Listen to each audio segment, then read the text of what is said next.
good evening, everybody, to Take Two Radio Soaps in Review, and I'm David, your acting co-host, and joining me today, we have Mr. Casey Stephen Hutchinson.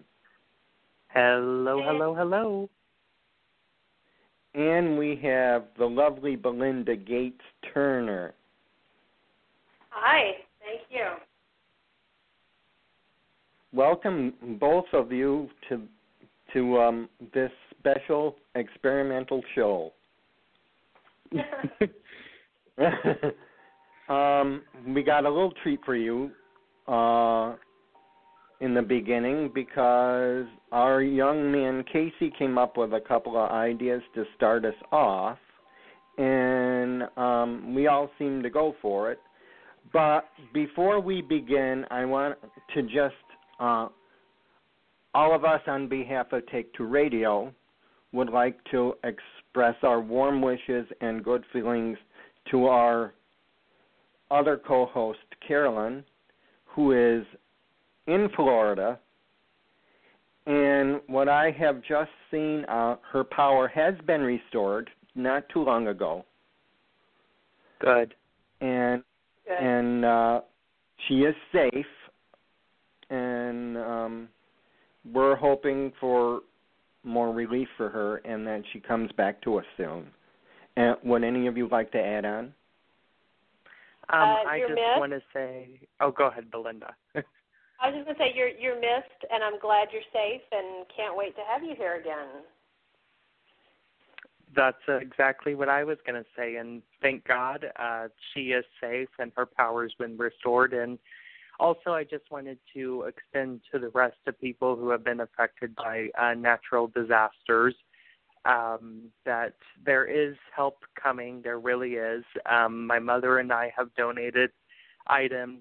We hope they get into the hands of people right away, and good luck. My prayers and thoughts are with all of you. Very nice. Well, Casey, that was great. Thank you very much for that. Of course. So, Casey, since this was your idea, why don't you explain to the viewers what we're going to do right now?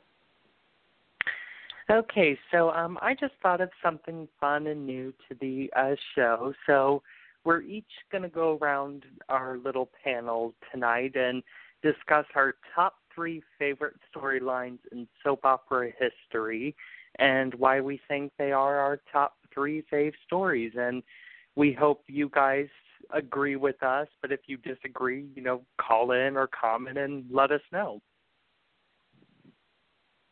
Okay. All right, Casey, you should go first.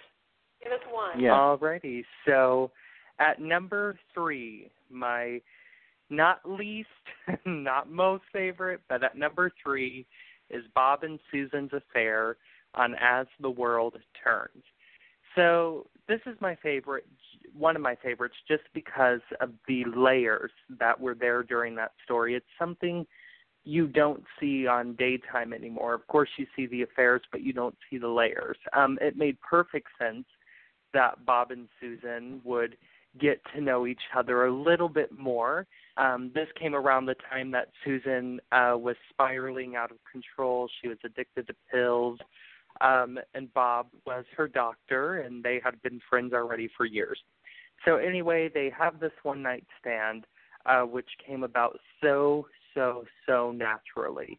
And honestly, it shows that any person of all ages can have feelings for anyone because, Don Hastings and Marie Masters were both in their 50s during this storyline. And, usually we think affairs should only be for the young cast members. Well, they were here to tell you, look, this is natural no matter what age you are. And it was just very well done. And I think it was a great way to add layers to both Bob and Susan. And it made perfect sense. So that's why it's on my list. Very nice. I never watched the soap, so I can't weigh in on that one. David, is that something that you saw? One that I overlooked, but nice touch, Casey. Yeah, I watched thanks. that.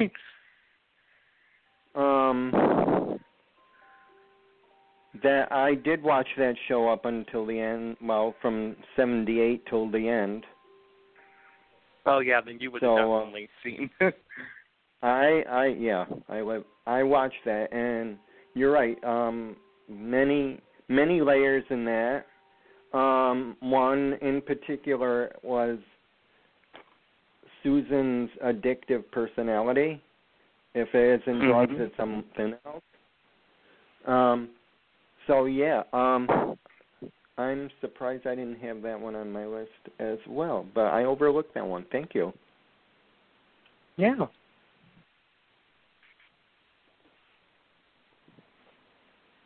So, Belinda, do you want to go next? Yeah, go ahead, Belinda. Yeah, I'll pull. I have a throwback on my list because I was thinking about GH is my go-to, although I watch 3 of the 4 currently, and I did watch Days a million years ago. And I was thinking about Edward Quartermain lately because I had written about this thing, and I was thinking that how much I just loved Edward and every story he was in, and I watched some videos, and then I was thinking which of his storylines did I love most, and I loved most when it came out that Justice Ward was his son. And the whole thing, Mary and his tawdry and racy and very socially relevant interracial affair and his son, because, you know, that wasn't as common on soaps back then. And I loved the love he had for her and that it was separate for the love, you know, that he had for Lila.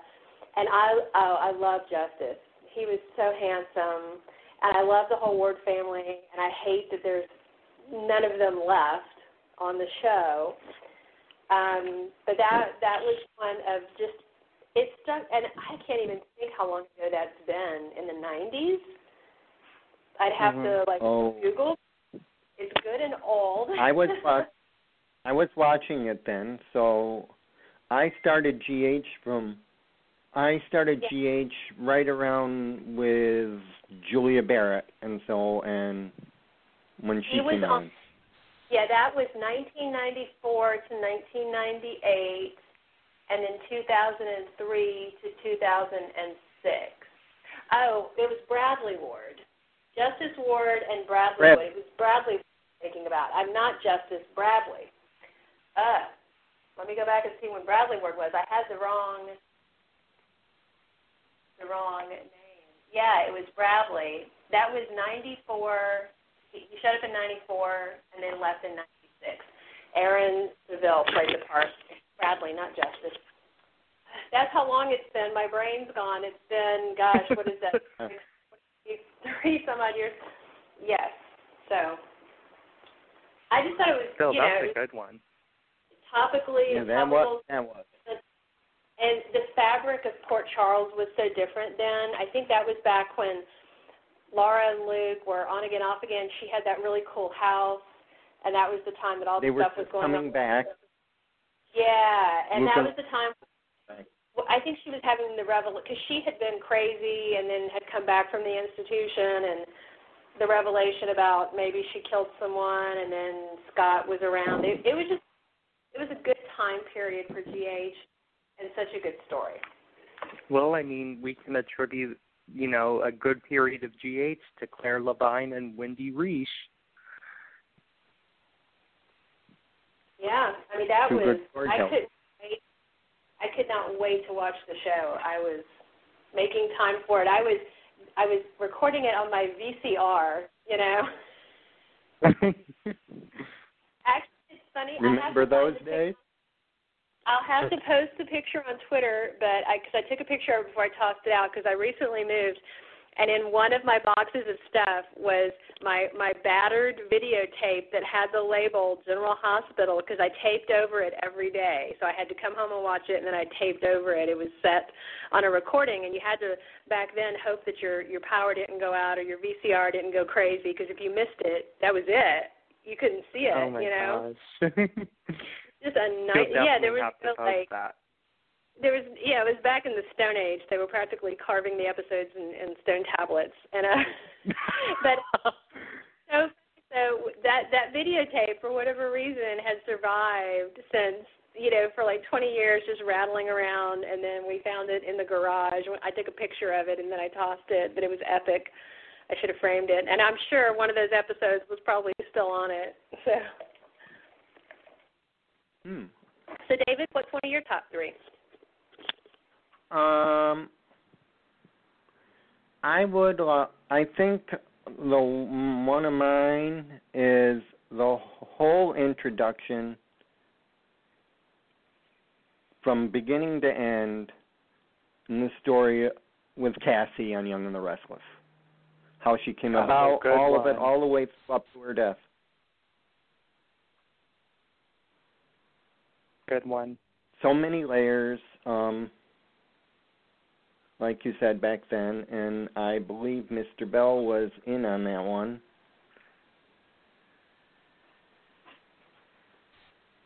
And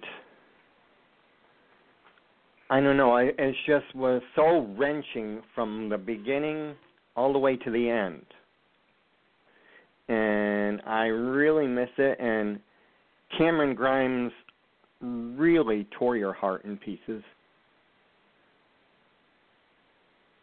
I went back and I watched some of that, because I wasn't watching that, and I watched some of the footage recently of when Cassie was, right when she died, and the stuff she was saying to her dad, to Nick and everything, and then, because I know he's not her dad, but he was saying stuff to her, but, and I watched it in the context of, because Alice is back, and we talked about this a little last night on Have You Heard, just that they haven't mentioned Mariah's existence to Cassie's, neglectful adopted mother. But I went back and I watched it, and, I mean, having no context or anything, I was tearing up. She was amazing. Oh, yeah, and especially Cassie's death. Oh, my gosh. Where, she woke up, they thought she was going to be fine, and that scene where Nick and Sharon are just holding her in her hospital bed as you hear the flatlining and it fades out to black. Just, Cameron Grimes brought it as Cassie, especially for how young she was just amazing. It was. You two talk amongst yourselves right now, because we have a caller on the phone, and I'm going to go screen her.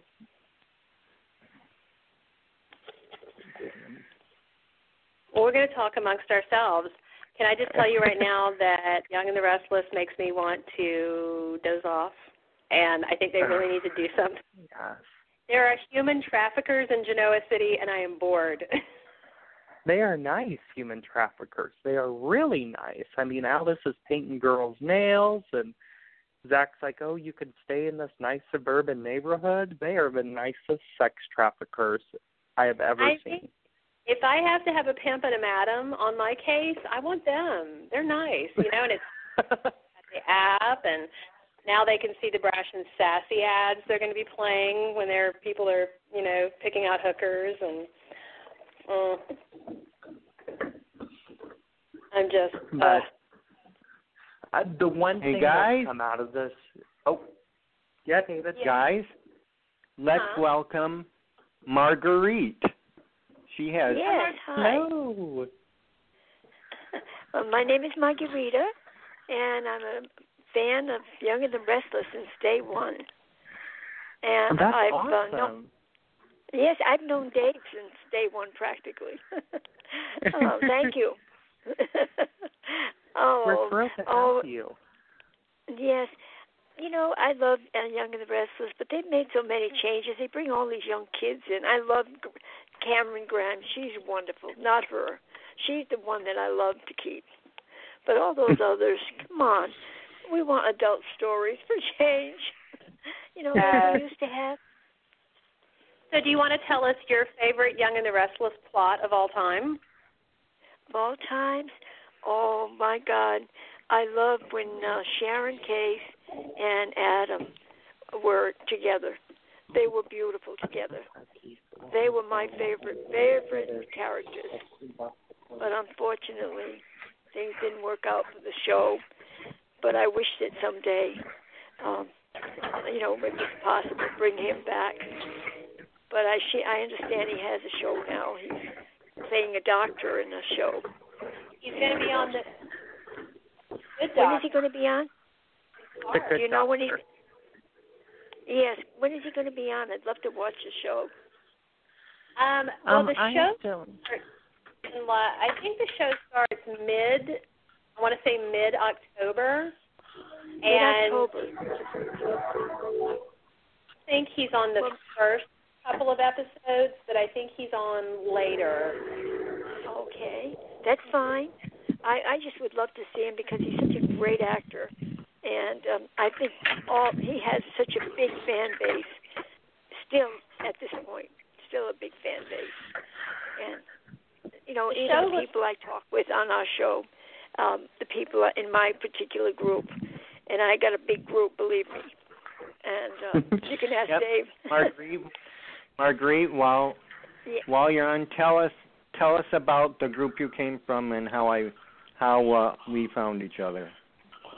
Well, I had a friend called Molly. She passed away in 2013 from cancer. Oh, I'm so sorry. Yeah, she was my best friend. But she and I worked together before that. Thanks to you, Dave, we were working on a column for you, and we had such a big kick out of it because we enjoyed it. We really loved doing it. That's right. We were kind of green, but we learned, and I hope it helped Young and the Restless. I mean, Bold and Beautiful at that time. We had favorites even then. Right? We loved Brooke, we loved Taylor, we loved Ridge. Oh my gosh, we had such favorites. But things have changed even there. I don't watch them very often because things have changed there too. It's always the same. They recycle the same people all the time. But so what was your favorite Bold and the Beautiful plot? The Bold and the Beautiful. I always loved Taylor. When Ridge proposed to Taylor when she was coming off the ramp at a show, and he proposed to her at that particular time. Oh my God, that was a great love story. That's what we need: good love stories without, cheaters and like we have on Bold, Young and the Restless now. But I don't like cheaters. I like people that can be very good, in a story. Happy couples. We've had too many unhappy couples. But and that's my opinion. So, hey, as a long-time watcher, what do you think about the return of Sheila Carter? Oh, I think that's okay. She looks so different, though. Was that basic or is that just cosmetics to make her look different? I've been wanting to ask someone. I don't think she's had any work done. I think she looks good. I think it's just, standard. Oh, she's I like her. She's a great actress. When she was on Young and the Restless, she played a naughty girl, and we all disliked her. But, and now that she's on, another character, she's great. She's still Sheila. She's on Bold. Isn't she on Bold and Beautiful? Yeah, she's on Bold and Beautiful right now, and she got a 1-year contract, so she's probably got about 10 months left, and you never know, they might extend it, but she'll be there at least a year. Oh, well, maybe she'll come back to Young and the Restless and create a little bit of trouble, which we need. Yeah. She was such an exciting actress. I'm so happy she's back. Now, those are the kind of stable people I like in a character. And I miss Michelle Stafford. Oh, she was fabulous, too. But she wanted to move on, and I don't blame her. But I don't watch General Hospital, but I only stay with Young and the Restless, basically. So, Michelle Stafford is amazing on General Hospital. She is absolutely amazing. Yes, I know. Everybody tells me that. I sometimes read the reviews. I listen to spoilers, and They're pretty interesting. Well, all again, sorry. From Young and Yep, have a good one. all the characters on General Hospital came from Young and the Restless. Most of them. Fillers over there now, and but then Young and the Restless got Jason Thompson, and I love him. And yeah, I know we have him. He's a nice character. He's a great character. And Steve Burton was very good. Yeah, I like Steve. I like next.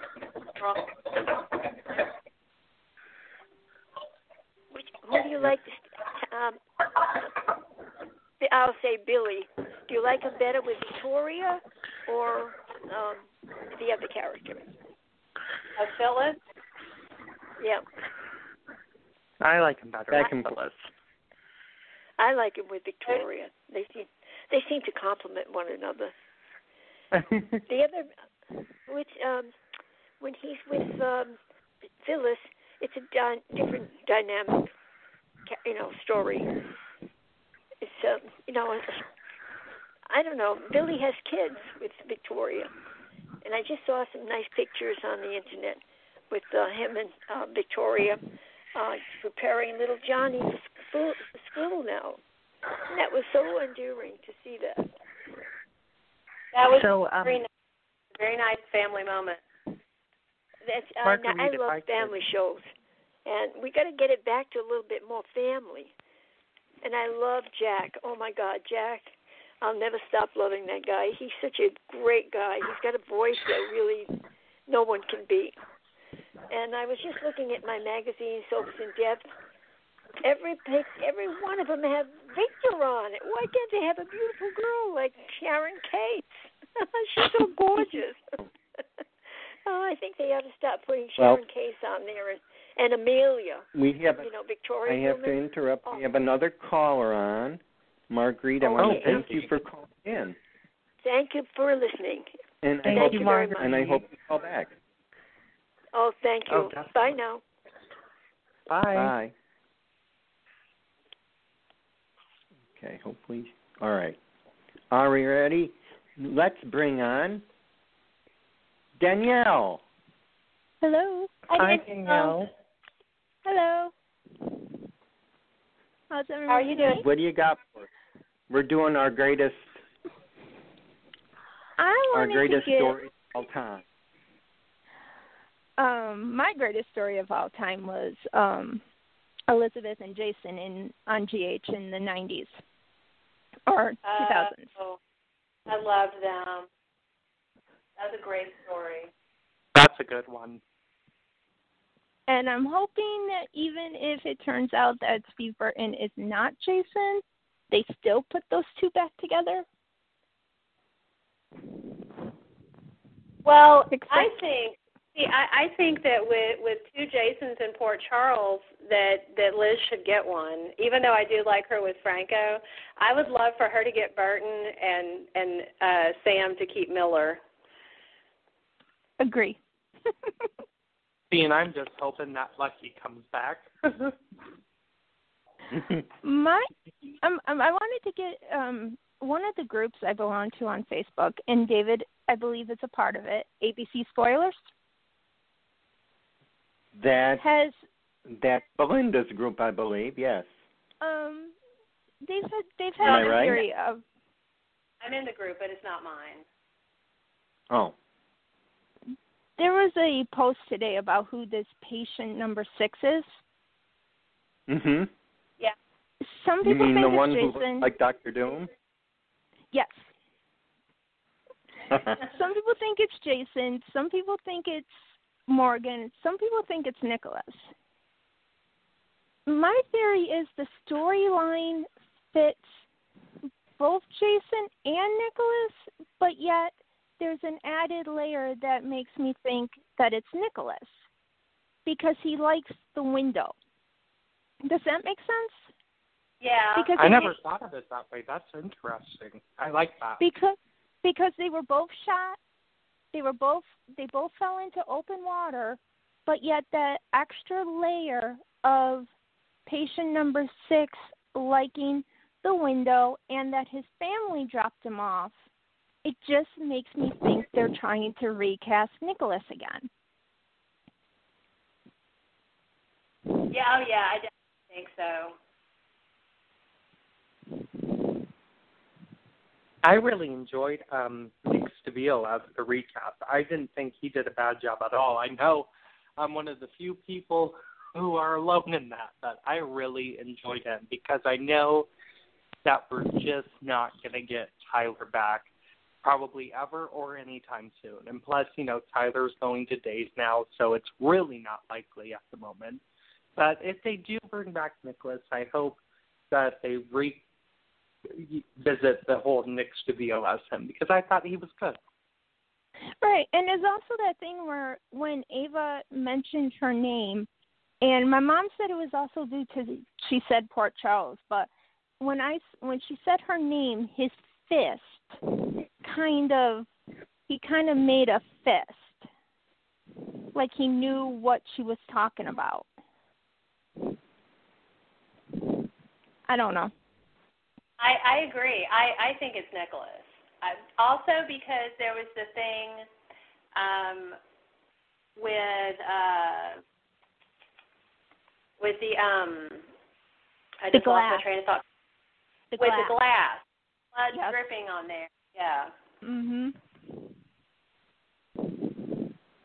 Yeah. So I don't know. Just wish they hurry some of these stories up.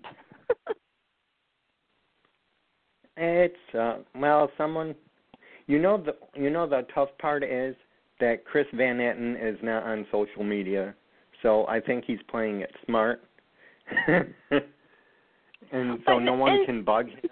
So, and I'm hearing that even though Chris Van Etten is co-head writer, he's not really going to share as much as co-head writer ability as we thought. I'm hearing that at the end of the day, Shelley Altman is making the much bigger decisions. So I feel like maybe they just said, oh, he's co-head writer just to put us at ease that Shelley would have somebody there.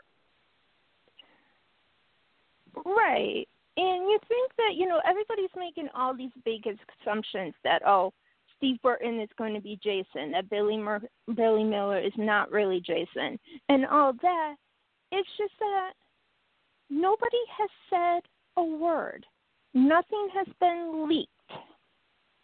So how does anybody really know what Steve Burton's character is going to be? Does that make sense? I think they've just leaked subtly that he's going to be Jason. Take Maurice Benard's tweet, for example. Now, he did backpedal, and he said, Steve Burton will always be Jason to me, but it was just too cryptic, and I feel like he tried to backpedal too much to the point where it was just overkill, and it seemed like he accidentally leaked something. And then the new Steve Burton promo where he's on the motorcycle and he's dressing just like Jason always does with the black shirt and the blue jeans. And so I think it has been revealed that Steve is going to be Jason.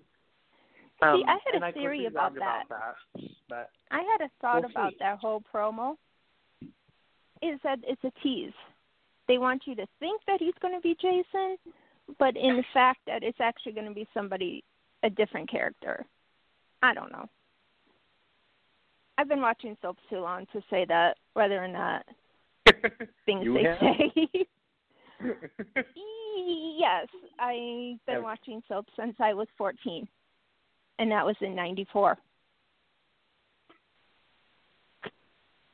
Yeah. That's a long time. I've been watching, well, let's not, because I'll reveal my age. And I don't want to do that right over the air. Casey, on the other hand, has been watching soaps his whole life. And before that, too. Yes, it's big. Right, Casey?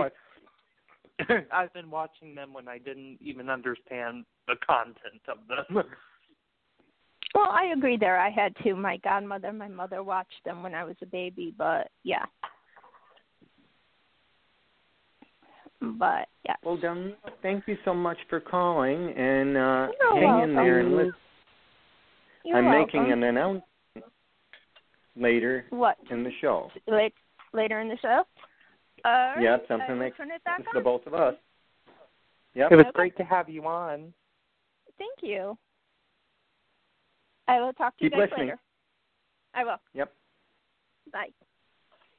Bye. Case, you Yes. with me? Good, because it's just you and I. Oh, Belinda had have to go? dropped. She had a Belinda had to leave because she had a medical emergency with her mother.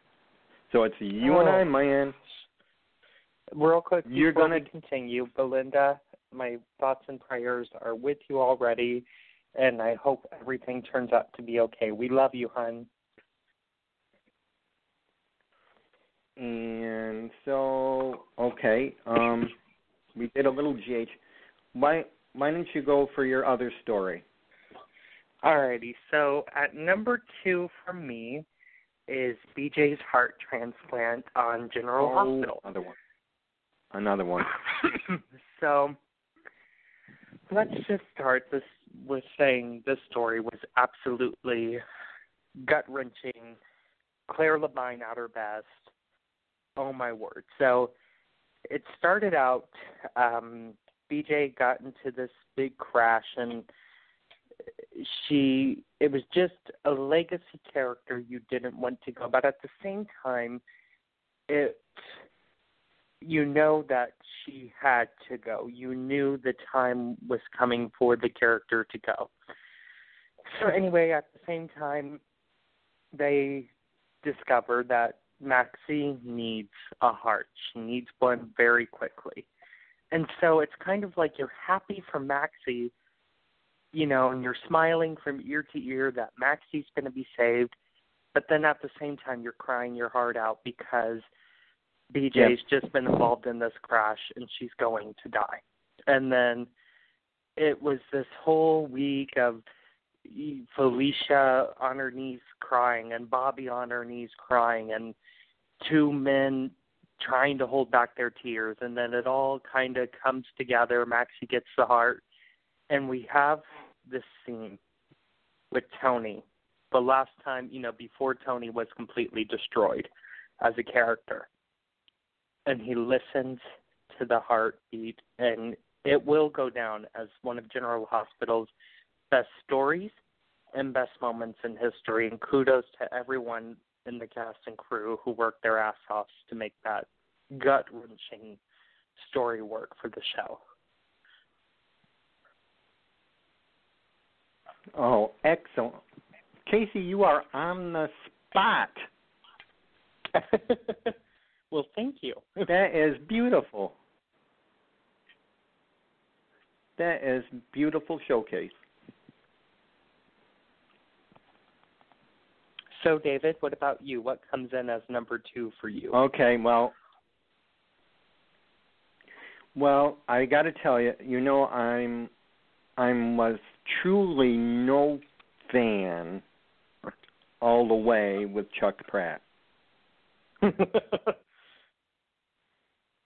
Okay? And so you know where I'm leading right now, don't you? I'm truly no way. I'm sure all writers have their favorites and like that, and I know what he's been called and like that. But when he has his favorites, they do know how to write. That's true. And so when Adam came back as Gabe Bingham, good one. I just thought of that. I said that was it for me, and as much. And let's just say that Justin just tore my heart out through all of it. He was a damn good Adam. He was. And I liked even though there are people arguing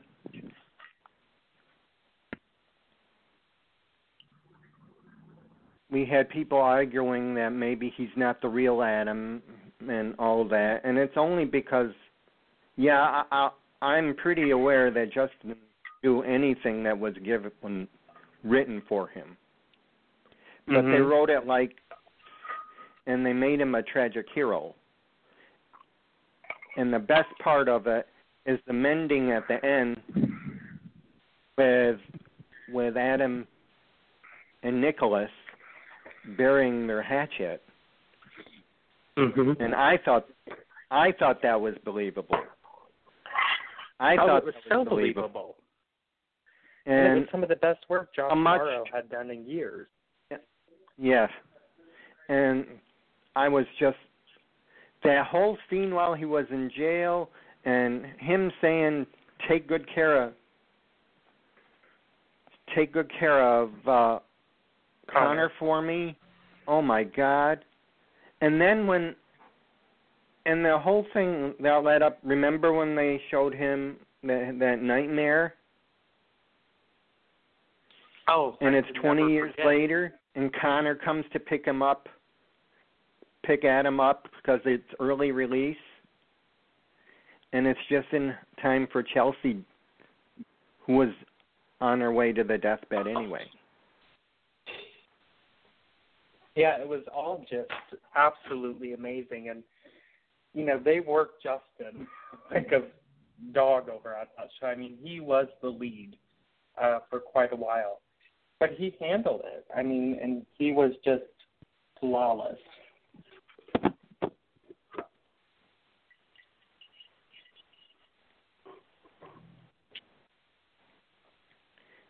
And that was it. I mean, I'm still crying about that, and I've been watching that on YouTube until they don't air that anymore.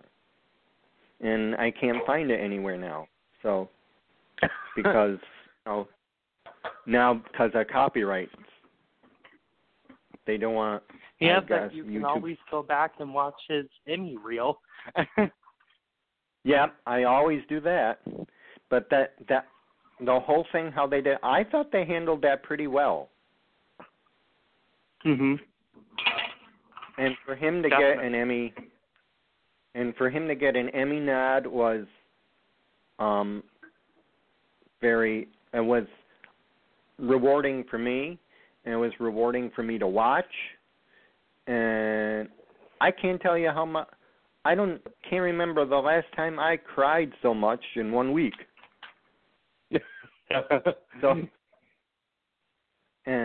So that was my other one. Good.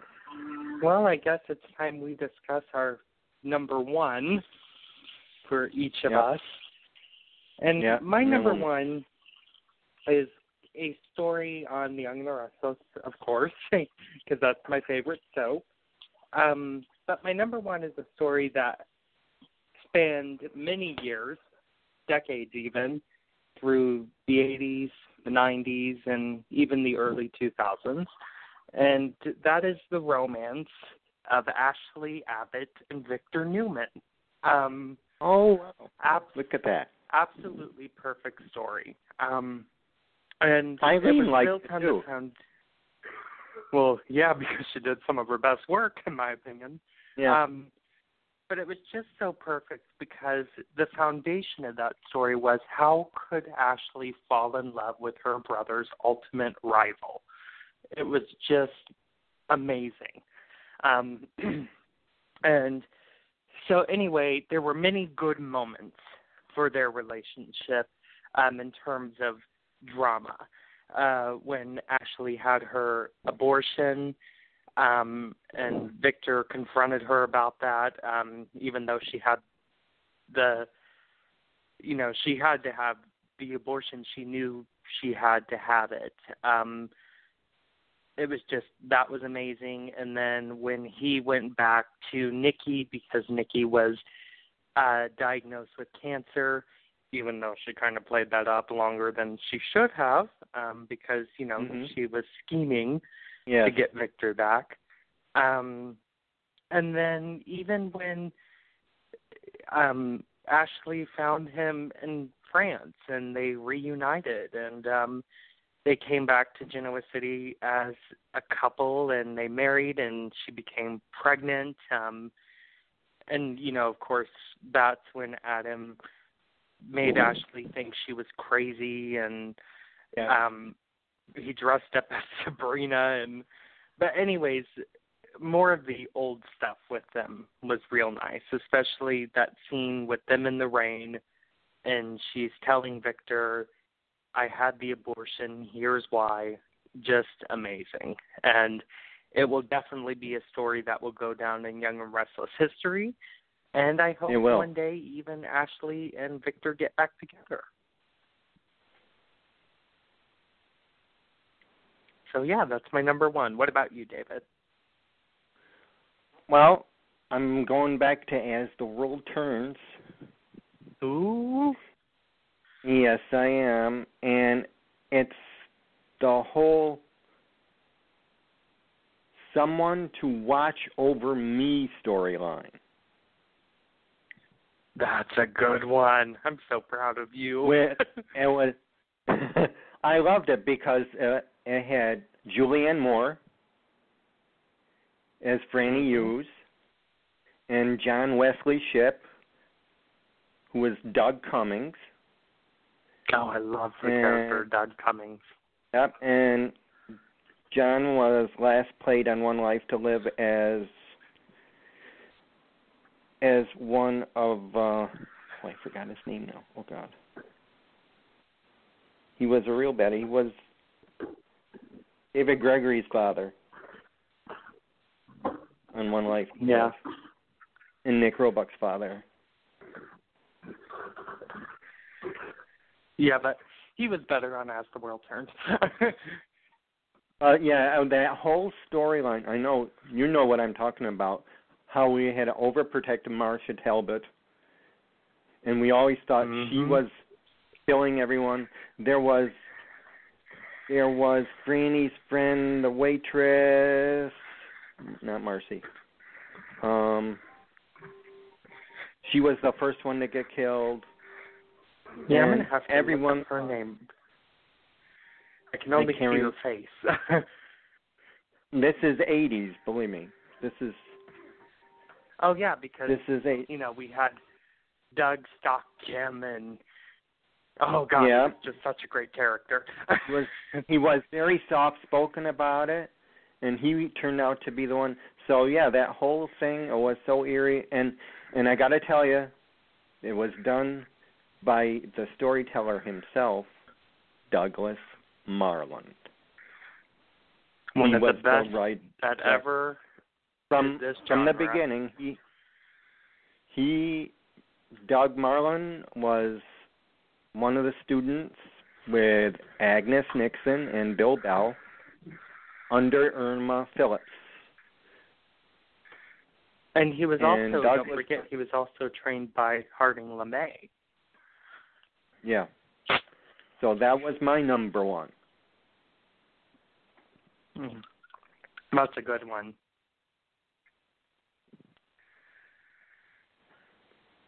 Alrighty, so I guess now that we'll move into our thoughts on the shows. Yes.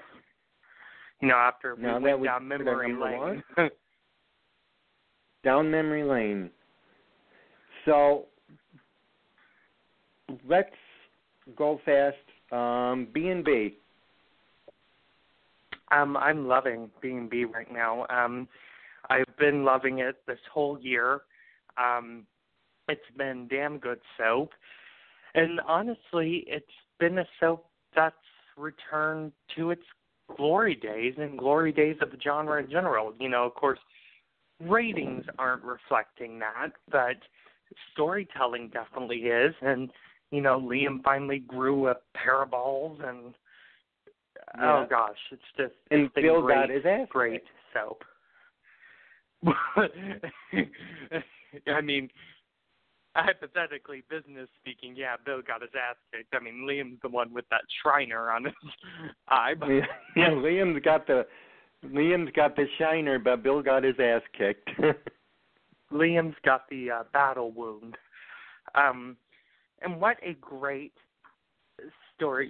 This has definitely been the year for sons to go up against their fathers. And who would have thought that B&B is doing that in the best way, honestly. Victor and Nick, we've seen them disown each other for decades now. So that one for me wasn't as shocking. But the fact that Liam and Bill disown each other is amazing. And Eric and Ridge, they haven't disowned each other in a while. So that was shocking. So B&B definitely has the father-son struggle down going on and I'm around. Yeah, and I'm proud of this soap for returning to creative, real drama. This Bold right now is what I want soaps to be. Bold and Days.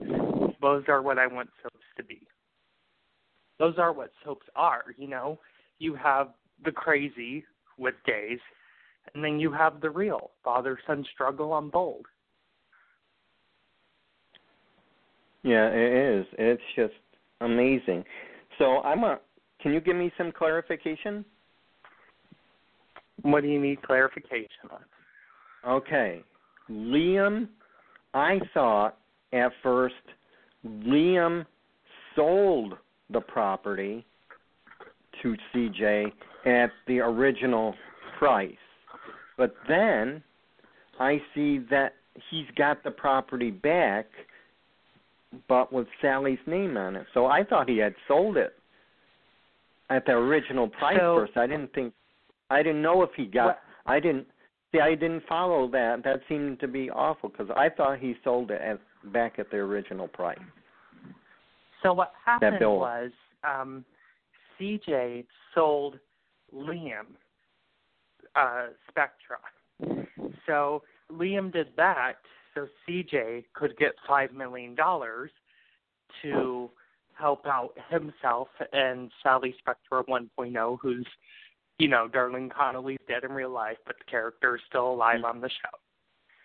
So Liam and Spencer Publications own Spectra Fashions building, but Liam gave CJ the money and then a couple hours later sold the building from Spencer back into the Spectra family. So he sold the building back into Spectra? That's what happened, and that's how CJ got money. Yep, so CJ sold the building to Spencer Publications. In return, he got his $5 million to help out him and Sally 1.0. And then Liam's done two good deeds. One, he's given CJ money for the rest of his life.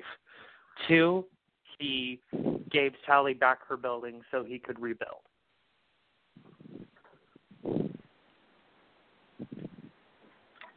That was awesome.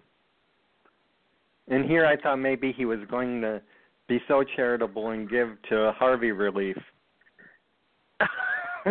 Oh my goodness. But this is the first time I've ever liked Scott Clifton on this show. I've never cared for him. I've used to root for Liam to be killed off. And now Scott's just bringing it, and the writers are bringing it. And he's finally the lead in a correct way, because I despise any love triangle he was in. It's great. And kudos to the writers. Kudos to Scott Clifton. And Bold definitely needs to be racking up the Emmys next year. It was surprisingly good. It really was. However, I do have a few minor points. I was going to cover that in last night's show with Belinda and Michael, but I had to save it for this one. I do not like the way, I did not like the exit finding out that CAROLYN now is in remission and Thomas is staying. I did not like that, but I thought it could. They had to get rid of Thomas somehow.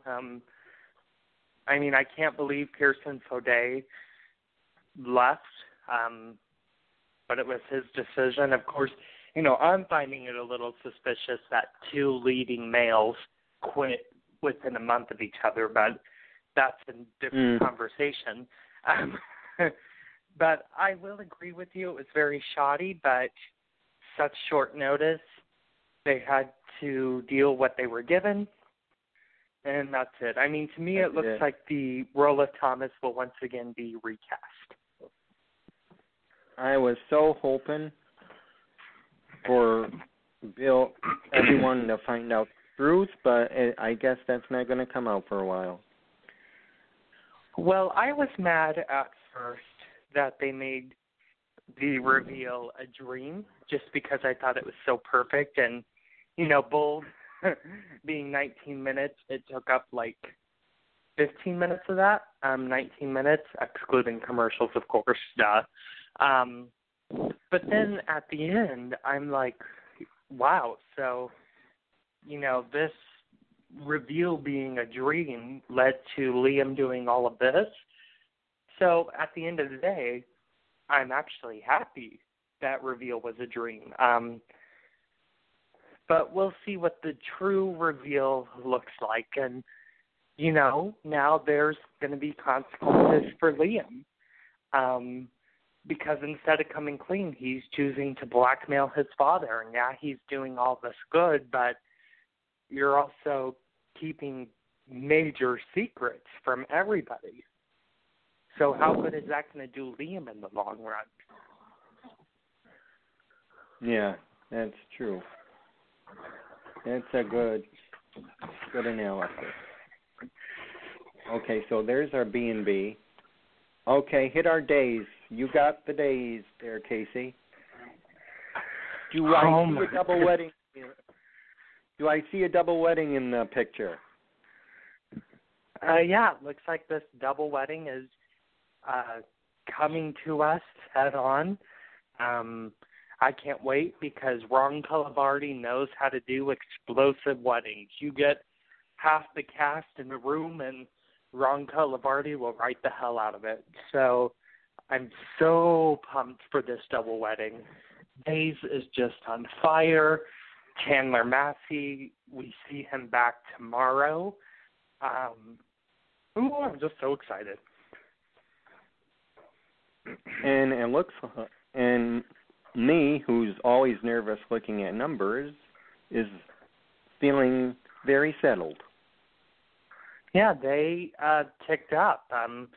They had an episode 2 weeks ago. Wednesday was the start of their ratings increase. Wednesday 2 weeks ago started ratings increase because that was the highest rated episode since April. And now looking at the ratings that were just posted last week,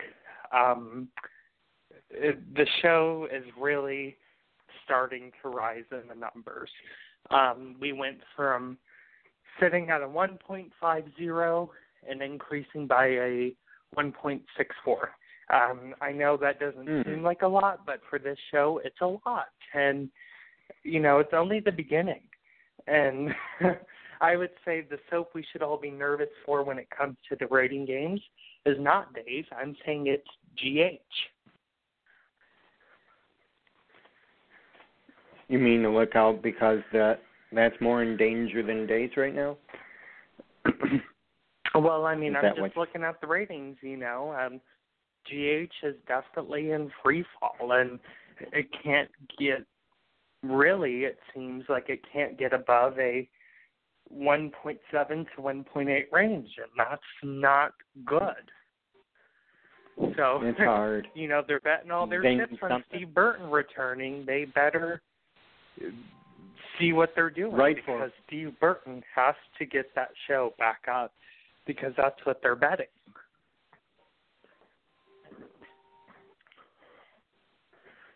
Let's hope both can do that.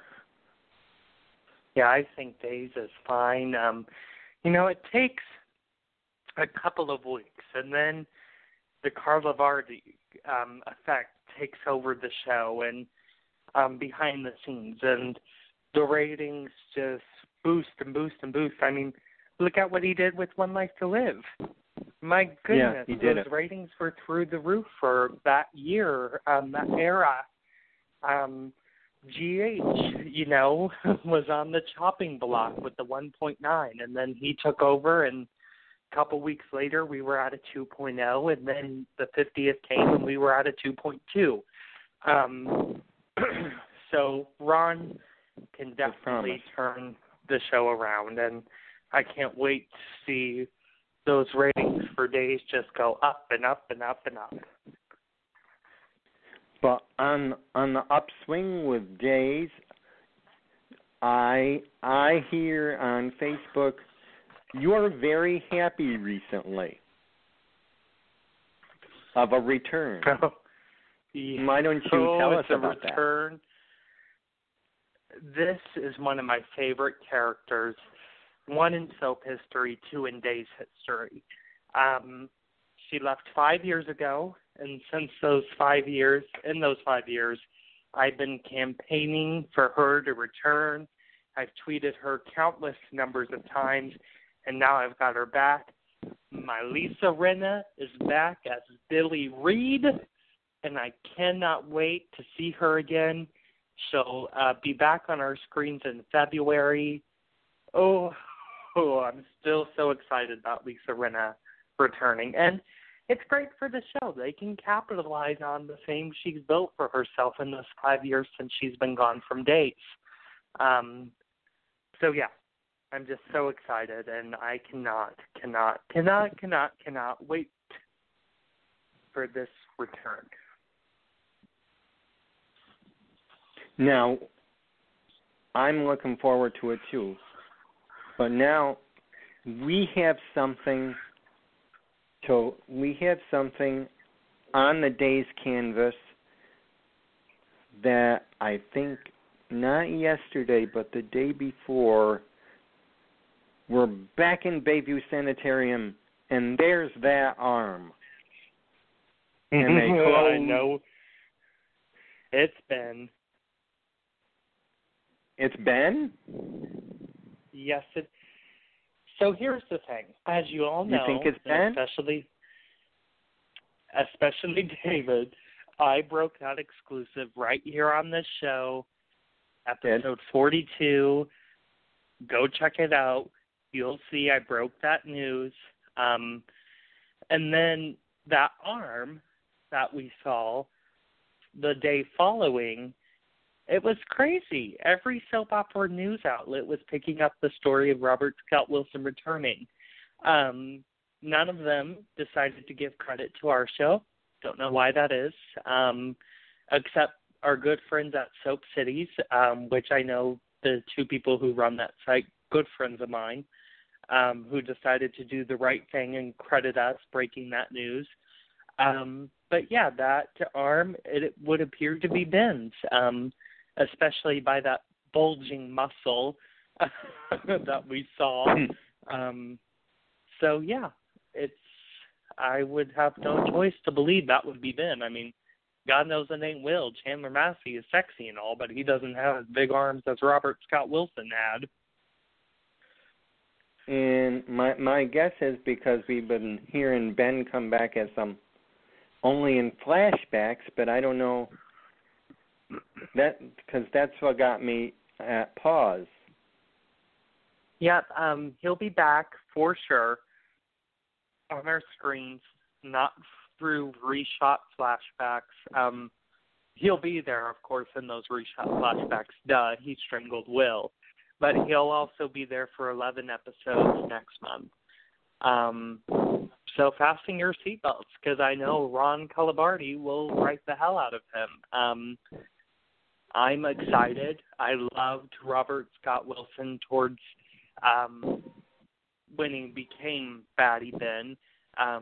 Of course, anybody who listens to me knows I didn't like him as Pete Cortland on All My Children, but we all aren't Oscar Emmy-worthy actors.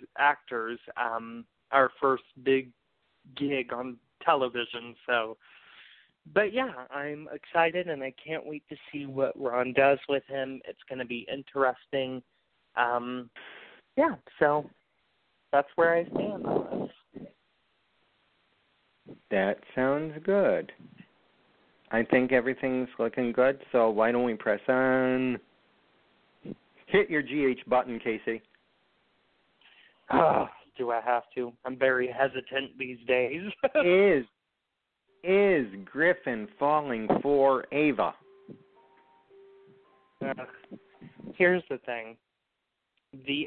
Speaking of Ava, the only reason I am tuning into GH right now is because my favorite actress of all time, Mara West, is still on the show, heating things up as Ava.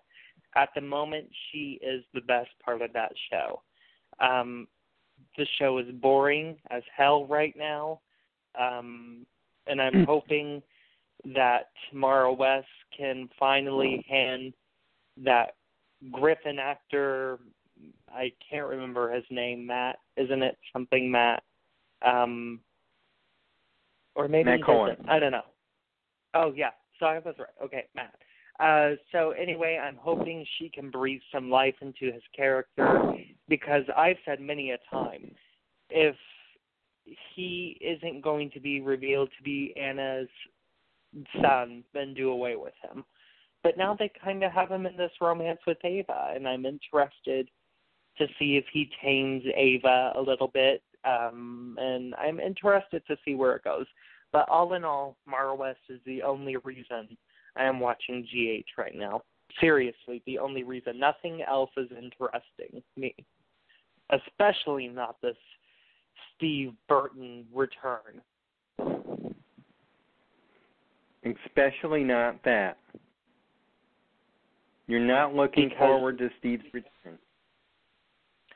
Well, yeah, and I'm really just, it's not, I know we're about 5 seconds into the story, but we spent all this time, we literally spent months upon months of our viewing, seeing them form Billy into Jason. And I'm sorry, we know Steve is going to be Jason. You know, we discussed it with the lovely Danielle, who I hope calls in again sometime to chat with us. I loved having her on. And she says they might be teasing us with that Steve Burton promo, which that was a good point. But at the end of the day, I really do think Steve is going to be Jason. Look at the cover of the new Soap Opera Digest. One of the bullet points on the cover with his picture is the talk he had with Billy Miller, and I'm just so done. It's honestly irritating. You're telling me Susan Moore and Heather Weber were dropping their panties all over Port Charles throughout the 60s and 70s, even though we saw both of those characters on screen and we know their history. Yeah, it's just disgusting me, and I hope they do away with it very quickly, even though it looks like they're not going to. But if GH does not improve, my days with that show could definitely be numbered. Oh, Casey, we want you to keep watching. Yeah, we'll see.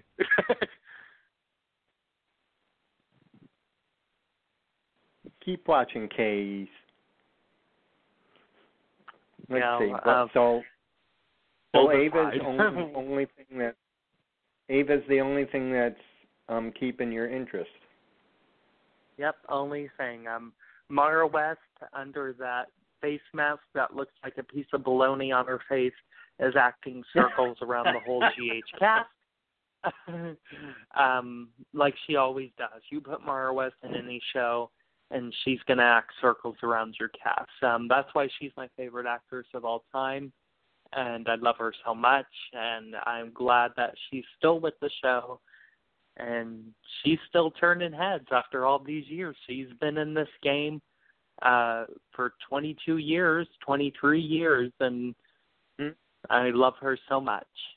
She came on like gangbusters on As the World Turns. Yes, she did.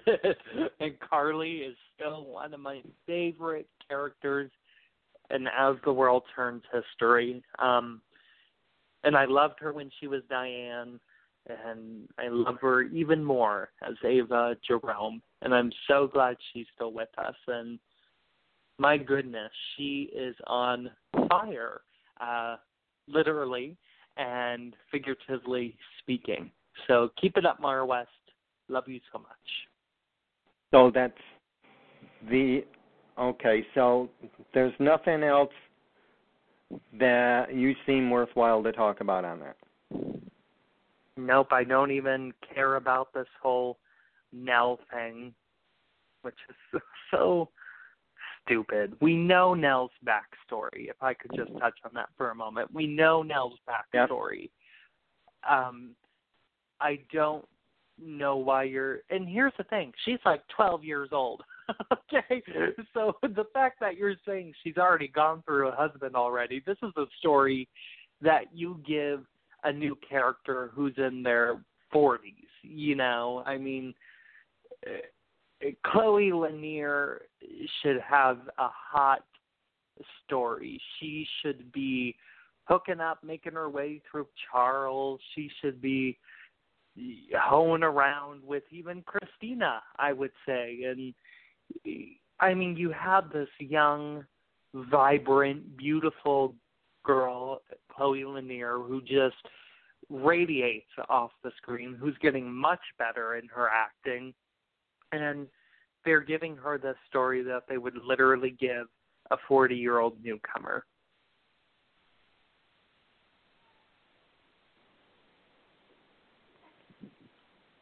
A 40-year-old newcomer. Basically. And it's another one of those slopped together, I don't give a damn story. Just, it kind of reminds me like of Hayden's story, Hayden's exit story. Oh, yeah. Just another slopped together, lazy writing. I don't know why all these husbands are appearing for the women of Port Charles from their past. Oh, God. So, yeah, that's my opinion on GH these days, which, you know, it's funny. I defended GH when everybody hated it. I defended that show left and right because I was loving it. I was loving when earlier this year it was the Chimera and Nina and Valentine actually had chemistry and there was actually something to fight for. But now the show's just going downhill at a fast rate. And I don't understand why two daytime dramas are at the top of their game. One is trying to get back there, and another one is in free fall of bad writing and storytelling. It blows my mind. I don't know why all four just can't be good. That baffles me. It's like you have the capability to make your show good. I could literally write GH in my sleep. I know soap writers, people in the industry hate to say that, but literally, I could write GH in my sleep.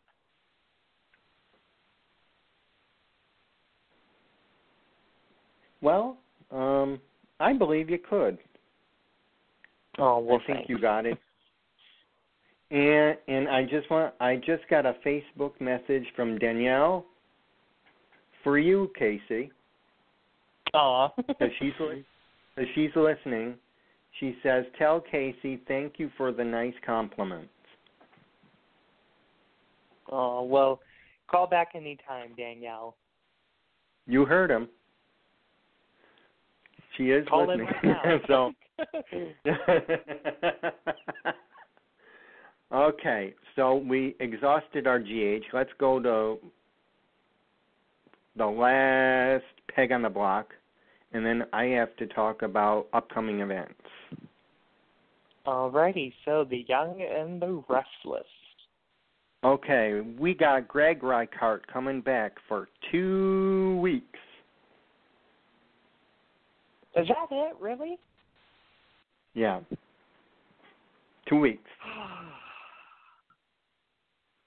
In September. An Emmy winner performer. And that's it, 2 weeks. Okay. Yeah. And so I'm not sure, in all respect. What? With Weindar at the moment, this was the show I said I think is trying its damnedest to be good again. And it was good for a long time, and there are a lot of good things going on that show. I'm loving parts of the sex ring story, not the whole story as a whole. I'll dive into that in a second. I'm loving the Phyllis and Victoria rivalry. I'm wanting to know what's going on with Victoria. Why is she losing her hearing? And so there's a lot of good parts, and I'm right back invested in Nikki and Jack's romance because I've loved them for decades as a couple.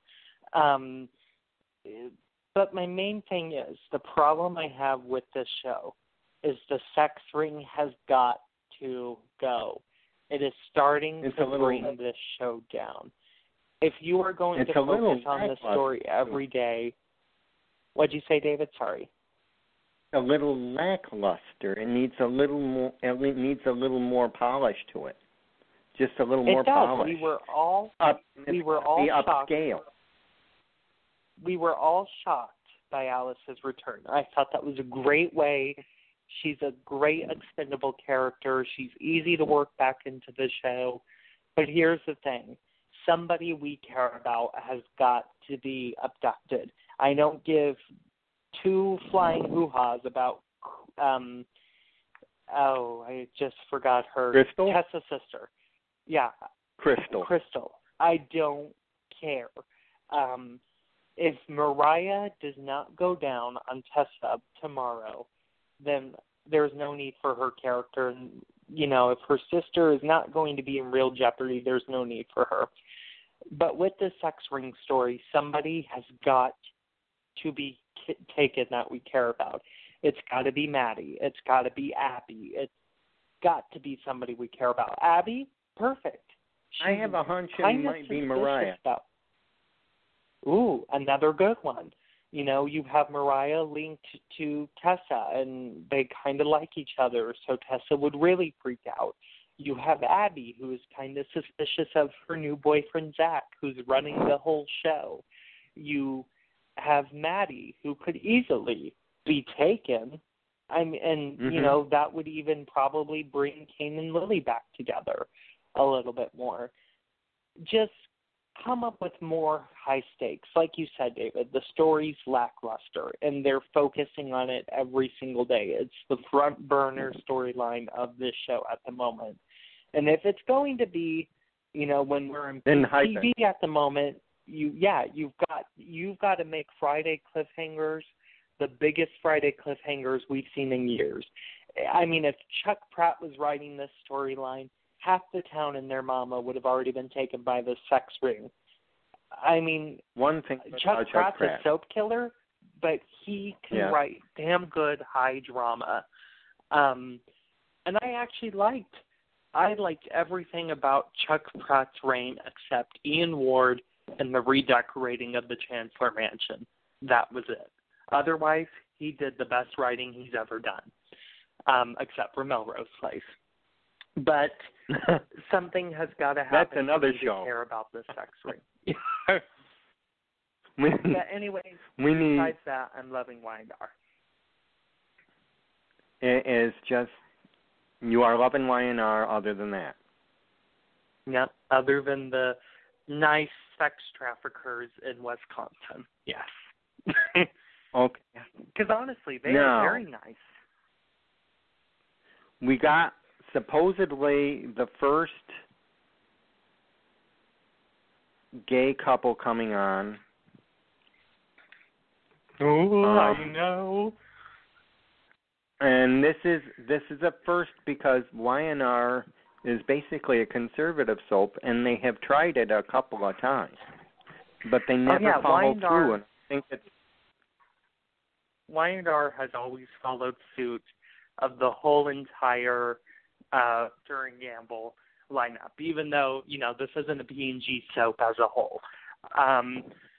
But Wyandotte has always followed the conservative views of the world, even though, William J. Bell, very groundbreaking writer, he did AIDS, he did abortion, he did crack babies.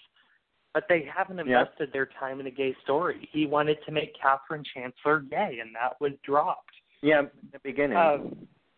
Way back before I even watched it. He wanted to make many characters gay over the years, and that was all denied. And, Adam, that was only for evil purposes, and at the end of the day, nothing groundbreaking was shown. Right. And with this gay story, this is the only thing really making me care about Tessa. If Mariah and Tessa do not go big somewhere soon, then write Tessa off. The stakes are there. Mariah kissed her sister's brother. So the stakes are all there. The characters are lined up for you to write the story. Just write the damn story. Yeah, write it. They've been very cautious. Even when Philip came back and told everyone that he left because he didn't think everyone would accept him, he was gay.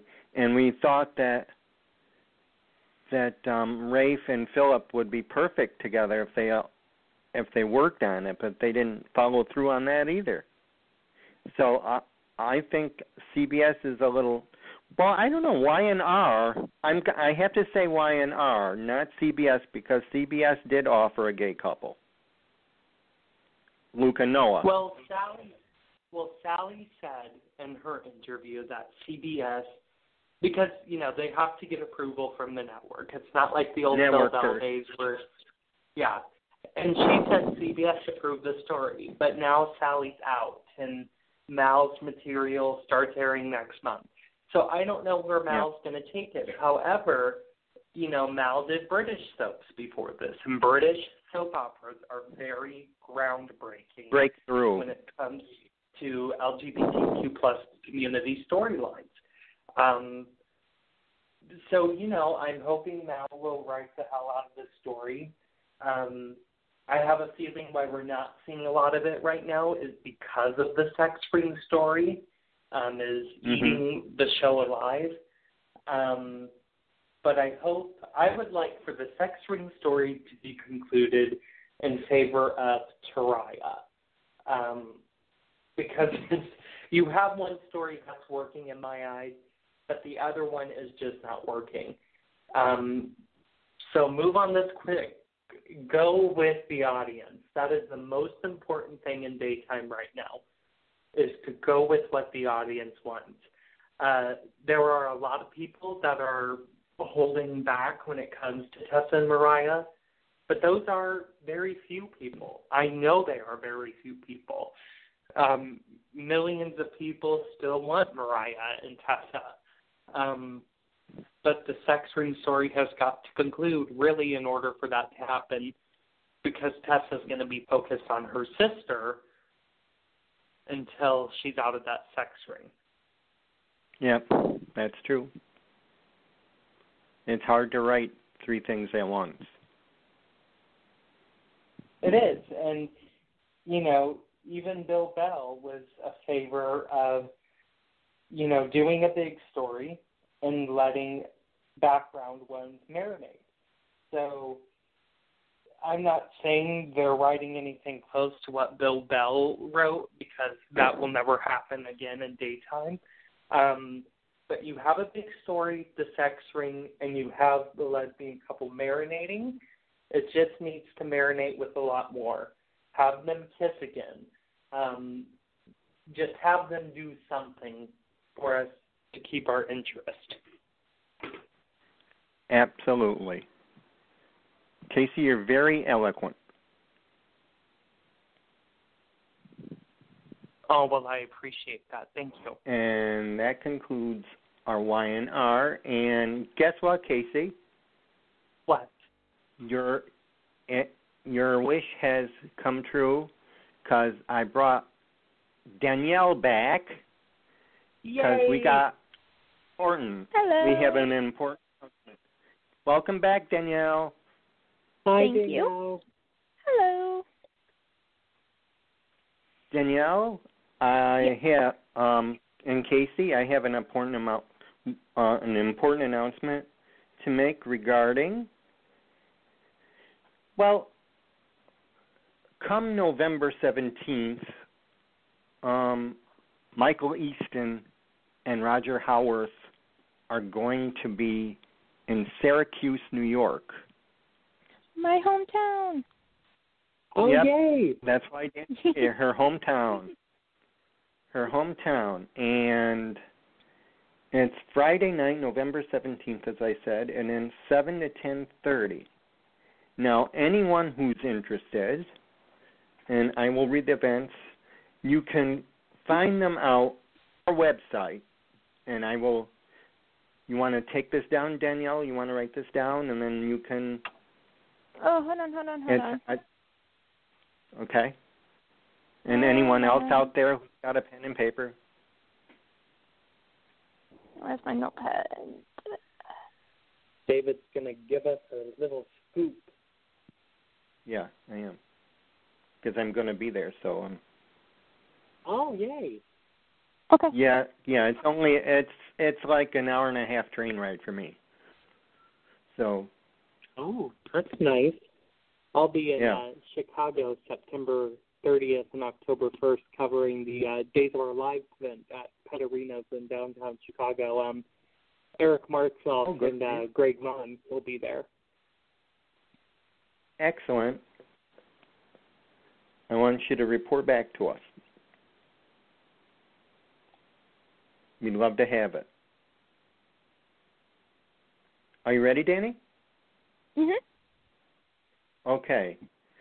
For events by Wendy in Syracuse, if you want to meet Roger Howarth and Michael Easton on Friday, November 17th, all information is at www.take-radio.com/events-Wendy.html.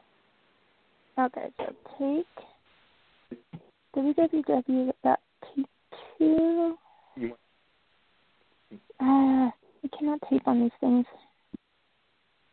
Radio.com. Yep, with the number 2, yeah. / Oh, I hope everyone got that. Events. Yeah. / You got it? Yep. Okay, and I'll do it. So I'm going to read for you. All ticket says join us Friday evening, November 17th, 2017, with 2 of daytime's most talented actors, Roger Howarth and Michael Easton. Roger is known for his role as Franco, and Michael for his role as Dr. Finn on the award-winning ABC drama General Hospital. The event at the Palace Theater in Syracuse, New York, will start with a VIP party beginning at 7. There are limited number of tickets for this special hour, which will include autographs, pictures, as you enjoy this intimate gathering or celebration. The VIP ticket also includes admission to the main event. After a short intermission, the main event and general admission portion of the show will begin at 8:30. Listen to Roger and Michael as they share some behind-the-scenes stories and answer questions from the audience. There will be a photo opportunity at the conclusion of the general admission ticket holders. VIP ticket includes pictures, autographs, and admission to the main event. General admission ticket includes main event, Q&A, and photo at the conclusion of the show. So if you're VIP, you get it before. You get that before. Ooh. If you like get general admission and you come in after, then you get it later. So sounds like our readers might want to snap up those VIP tickets. Yep, we could. They're always fun. They are fun. Because Danny, why don't you tell them what you have done on the last event? I was able what is to it help like out. At Wendy's? I was able to help out with Wendy last event. It was Roger Howarth was in town, and basically it's just interaction. You get to talk, you get your photo taken, autographs, and it is just an absolute blast. And then the Q&A sessions are always so much fun because you never know what anybody's going to ask. They are very fun, and Wendy does know how to throw a party. She does. She does. Casey, come on over. Oh, well, I won't be able to. I wish I know. could, though. So you have something coming up. Why don't you tell us what you got? Yes, so I mentioned it not too long ago, in fact, just a couple minutes ago, but on September 30th and through October 1st, in downtown Chicago, Illinois, at a restaurant by the name of Petterino's, two of Days of Our Lives' biggest stars will be there. Eric Martsolf, who plays Brady Black, and you also might know him from Passions, where he played Ethan Crane. And the other person who will be joining him there will be Greg Vaughn, who you may know as Eric Brady. He also is known for his role on, former Lucky on General Hospital. So anyway, they will be there. There are tickets still left, I believe. So hurry up and snatch those up. There will be all the stuff people like at events, like photo ops and questions being answered. And then October 1st, there will be a breakfast. And during this event over the 2 days, there will also be an auction with some very special Days of Our Lives items being auctioned. So hurry up, snatch your tickets up for this event. I will be doing an article on the event, in fact, for our good friends over at soapcities.com. So yeah, come out and join us in beautiful Chicago. I love Chicago, and I can't wait for this event. I'm excited. Well, sounds like we got two big events going on this fall, and I hope fans out there take advantage of both if they can. Sounds like you have a party going on too, Case, and I'd like to be there. Pam's in Chicago, by the way. I don't know if you knew that, and I would love for her to go if she can. Oh, she should totally go. It's going to be a blast, and I know the person who's hosting it, Mark Edward Willows, longtime fan of Days of Our Lives. He knows just about everybody on the show. He's a big industry insider, great guy. I'm like best friends with him. And I know he's going to throw one hell of a good event. So come out and party with us and these two great, sexy soap hunks. Well, there you have it, guys. Sounds like we got a couple parties going on.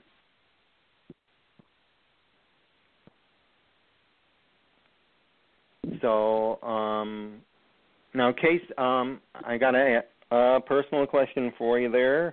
Are you going as press? Yes, I will be there as press, and I'll be there with my mother, who is a former fan who's actually just kind of gotten back into the show. And we'll be there with her boyfriend, too, who's we've kind of just introduced him to Days of Our Lives and the soap genre as a whole.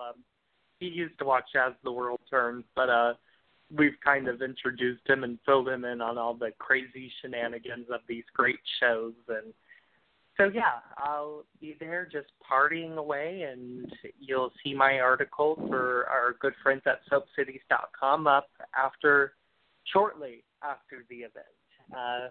So, yeah, it's going to be great fun, and I cannot wait. Well, this sounds like a blast. And unfortunately, the time has come where we have to say goodbye to everybody. So, How about we let Danny give a message to the soap fans? Sounds good. Just continue watching and keeping your soaps alive. That's really all I can say. It's just Good keep them alive. Danny. Thank you. I would say... And... Okay, go ahead. Echo what Danny said, just to completely echo what she said. This Days of Our Lives, especially, is finally getting some ratings resurgence, slowly but surely. Definitely, I know that I've become a big critic of General Hospital lately. But, that soap needs love too. And maybe if we cry hard enough, story will get better and we can finally all glue our eyeballs back on the citizens of Port Charles. Keep watching our CBS soaps, of course. CBS has 2 soaps on their network. That's half of the soaps go to their network. So we need to keep those soaps alive. So just keep watching. Hell, I'll even make the promise to keep watching General Hospital and see if it improves. So if I can make the promise to keep watching General Hospital, I'm sure all of you can keep making the promise to watch the soaps with me. And have a good night, everybody. And just to make sure, we're on a little break for the end of September. But we will return. Look back at your second Thursday in October case. Yep. We're back on second and fourth Thursdays in October. Mark your calendar and keep Pam and I posted on if anything changes. All right, and also. We ask that you keep everyone affected by these natural disasters in your prayers, especially our dear friend and awesome gal, CAROLYN, and let's just hope that her power remains on. Let's just hope she remains safe. And please donate and give all that you are able to the relief efforts so these people can recover. That's very nice. Yeah, and we want CAROLYN to come back to us safely so she can partake with us again. Definitely. Please keep watching, everybody, and root for your favorite characters or not, because every little view counts these days. So be careful what you wish for. And I thank you, Casey, and I will be talking to you soon.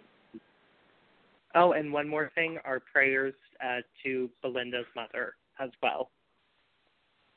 Yes, and prayers to Belinda's mother, too. All righty. Have a good night, David. You too. Talk to you soon, Case. Thanks for joining me. Yep, it's always my pleasure. Good night, everybody. Good night.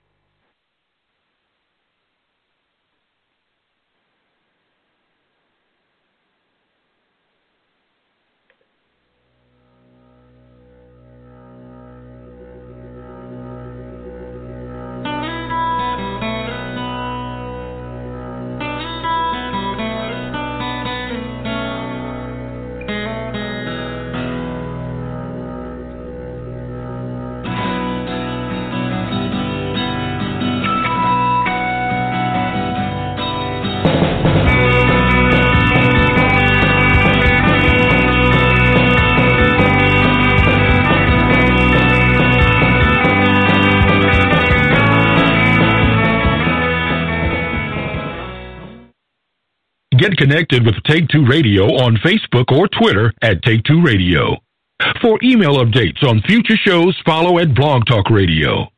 For previous episodes, upcoming guests, and more, visit take2radio.com.